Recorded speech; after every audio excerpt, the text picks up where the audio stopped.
l'expérience utilisateur, elle commençait pas à l'aéroport, mais elle commençait à la maison.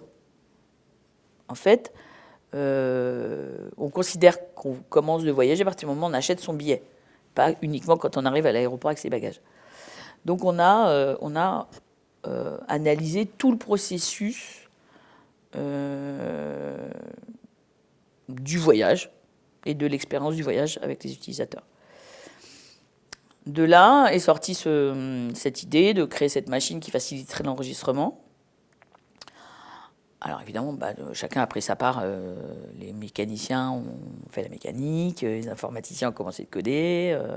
Et alors nous, notre mission, ça a été plutôt d'analyser tout ce qui concernait l'expérience des utilisateurs. Alors la première étape, c'est évidemment d'aller à l'aérogare, de voir ce qui se passe et comment ça fonctionne, comment se déplacent les gens. Ça, c'est déjà un vrai sujet en soi, parce que c'est interdit de filmer dans les aérogares, c'est interdit de photographier, donc il fallait trouver un peu des biais, on va dire, pour essayer de relever de l'information. On a évidemment interrogé des voyageurs qui se baladaient avec des bagages, avec beaucoup de bagages ou avec le trolley. Alors, les gens ont le trolley, les enfants, les bagages, je sais pas quoi, le chien. Enfin, bon, donc il faut comprendre tout ça. Il faut comprendre tout le déplacement. Qu'est-ce qui se passe quand je prends l'escalator, l'ascenseur, toutes ces problématiques-là. Ensuite, on a fait un gros travail de veille, alors une sorte de benchmarking, on va dire, de ce qui se passait évidemment dans les aéroports internationaux. Alors, on n'a malheureusement pas fait un tour du monde des aéroports, mais sur Internet, bon, on a trouvé quand même pas mal de visuels. Et puis, Air France était très partenaire de ce travail. Et Air France est aussi associé à KLM, qui est la compagnie aérienne en Hollande. Donc il y avait déjà des projets assez proches de cette thématique chez KLM. Donc on a un peu regardé tout ça. On a travaillé avec les designers.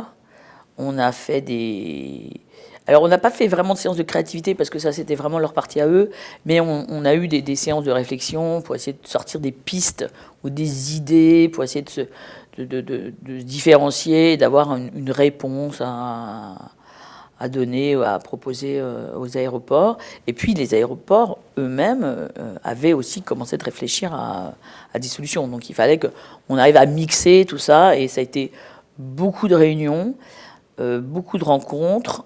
Évidemment, il y a eu des dessins, des refs, il y a eu de la 2D, pas mal d'images en 2D.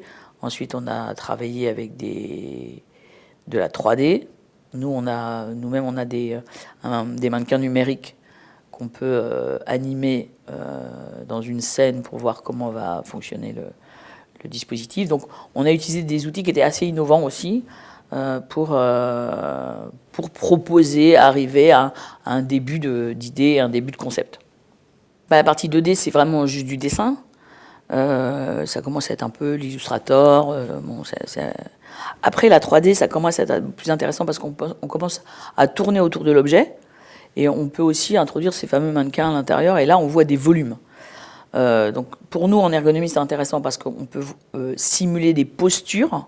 Donc, on pouvait simuler les positions qu'allaient avoir les utilisateurs au moment où ils allaient déposer le bagage à l'intérieur de cet appareil, voir si c'était trop haut, trop bas, trop grand, etc. Et commencer de voir s'il y avait des risques, s'il y avait des dangers potentiels avec la machine. Aujourd'hui, on voit plein d'innovations techniques, technologiques. Bon, on en voit plein qui se font, et puis qui se font pas, et puis qui fonctionnent pas. Par contre, on sait que sur l'analyse des usages et des besoins, là, il y a beaucoup à faire. On sait aussi que quand on fait une innovation qui est vraiment liée à un besoin, elle a beaucoup plus de chances de réussir. Et on le voit sur plein de sujets. On voit aujourd'hui ce qui se passe en termes de mobilité dans Paris. La circulation devient de plus en plus compliquée. On voit plein de nouveaux dispositifs roulants dans tous les sens qui apparaissent. Donc voilà, il y a un besoin, il y a une demande. moi, je suis convaincue qu'il faut aller sur vraiment du besoin d'utilisateur pour faire vraiment une belle innovation. Et je dirais, ce qu'il faut pour réussir un projet, c'est d'aller d'être vraiment sur le terrain. Je ne crois pas une seule seconde qu'on arrive à faire un benchmarking, une recherche, que sur Internet. Ça, c'est pas possible. Moi, j'incite toujours les gens qui travaillent avec nous à aller sur le terrain, à voir ce qui se passe, à être eux-mêmes utilisateurs, à vraiment, je sais pas, par exemple, j'ai fait des projets de conception d'outils de jardin. Alors moi, qui suis vraiment très urbaine, moi, j'ai pris des bottes, j'ai trouvé un jardin, j'ai acheté des bêches, des pelles, des pioches, ça, et j'ai testé ça.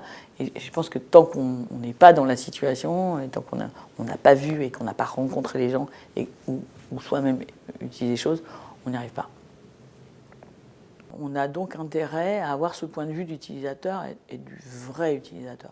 Alors il y a plein de méthodes, on peut faire des personas, on peut faire plein de choses, mais d'avoir dans le groupe projet des utilisateurs qui seront les utilisateurs finaux, c'est très intéressant parce que, alors ils ne savent pas toujours dire ce qu'ils veulent, mais en tout cas ils savent dire ce qu'ils ne veulent pas, ce qui ne fonctionne pas, ce qui ne leur plairait pas, ou une vision de quelque chose qu'ils aimeraient, mais ils ne savent pas comment. Mais en tout cas, on ne leur demande pas de faire le comment, mais en tout cas de donner une envie, un point de vue, un besoin. Et après, quand ils sont dans le groupe projet, quand on peut faire du brainstorming, on peut faire des groupes, on peut faire des séances de créativité, on peut faire plein de choses comme ça.